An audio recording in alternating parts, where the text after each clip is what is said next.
That's not the problem. My problem is with what happened here with the parking tickets, no big deal. You can charge $50, you can charge $100, I don't care. I just don't see how this could happen.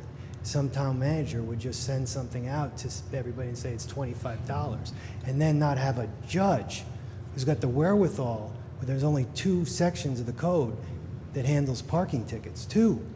Takes 2 seconds to look up, and you know they're both 15. What are you hitting people for $25 fines for?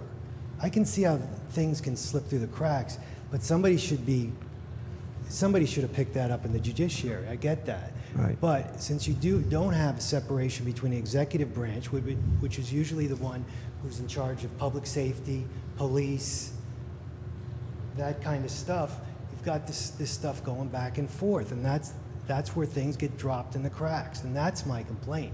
I don't care that the parking tickets are this or the parking tickets or that amount. I care about how did this happen, and if you stick to that, how did we just start fining people $25? A town manager sent out a memo, and that's the scoop I got, and I even got a name, but he doesn't mean anything to me, so I don't know who he is. But he just sends out a memo. How does that happen? And I have some thoughts, but I'm gonna keep them to myself, because I'm not gonna say anything. But he did it, and it just slipped through the cracks, and I have a problem with that. And I think that if you think about it, you would think, well, or anything else like that falling through the cracks. That's the problem I have. And I blew the whistle on this in March. I said, you got some problems here. You've been overcharging people for a long time. That doesn't just go away.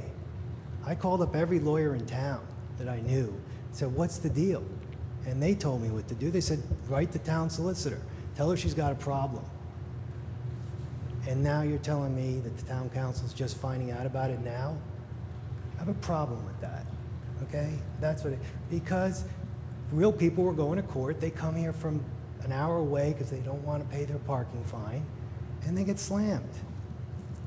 And I care about those people because those are the people that I usually defend. That's all. I'm not indicting anybody. Anything can happen, but you got to ask yourself why that happened. And that's my issue, because that's not the only thing like that's happening.